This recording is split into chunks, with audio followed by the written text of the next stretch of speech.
দায়িত্ব আর বাস্তবতার কাছে আবেগ অনুভূতি সবকিছুই মরে যায়। জীবন যখন যেখানে যেমন। গ্রামের জীবনটা যতটা শান্তির ততটা কষ্ট। প্রতিটা সংসারে মেয়েদের চিন্তা করা লাগে ঘুম থেকে উঠে যে কি রান্না করা হবে। তার মধ্যে আজ আমি শ্রাবণ মাসে রোজা রেখেছিলাম। কি রান্না করব ভাবতে ভাবতে আগে আলু সিদ্ধ বসিয়ে দিলাম, পরে যা হবার হবে। ফ্রিজে একটু ফুলকপি, একটু গাজর, একটু টমেটো পেয়েছিলাম, তো তা দিয়ে চিন্তা করলাম যা করা যায় শুরু করে ফেলি। আলু সিদ্ধ বসাই দিয়ে এদিকে পেঁয়াজ কাটতেছে, আর দেখেন না কি শান্তি। ওই পাশে আগুন চলতেছে, একদিকে আগুন ঠেলে একদিকে হচ্ছে কাটাকাটি করি। খুব দ্রুত স্পিডে একদম পেঁয়াজ কেটে নিছি, তারপরে টমেটো কেটে নিতেছি। তারপরে এই যে ফুলকপিটা কাটতেছি, আর এর মধ্যে আমার স্বামীর অর্ডার দিয়ে দিছে গাছ থেকে কাঁচামরিচ ছিঁড়ে আনতে।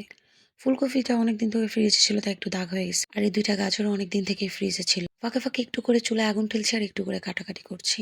ভাবলাম যেহেতু রোজা রাখছি সেক্ষেত্রে একটু নুডলস রান্না করে ফেলবি সবজি দিয়ে। একটু সবজি তো আর বাজি করলে আমগো হইব না, এই জন্য ভাবলাম এটা দিয়ে নুডলস রান্না করে। গাছের টাটকা মরিচ নিয়ে এসে এটা দিয়ে কাটাকাটি শুরু করে দিই। এপাশে সুন্দর করে সবজিগুলার ফকফকা করে ধুয়ে আবার পানি বসাই দিছি চুলায়। পানির মধ্যে দিয়ে দিলাম সবজিগুলা, সবজি সিদ্ধ হইতে হইতে তার ফাঁকে দিয়ে আমি আলু ছিললা নিমু।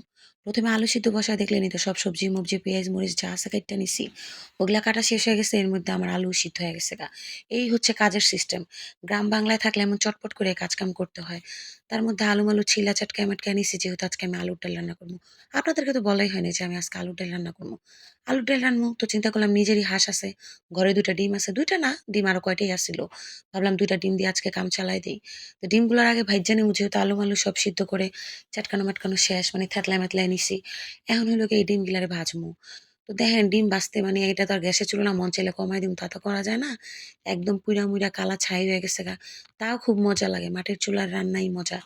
তো তাড়াতাড়ি করে পেঁয়াজ ভেজা তরকারি মসলা কষায় নিতেছি।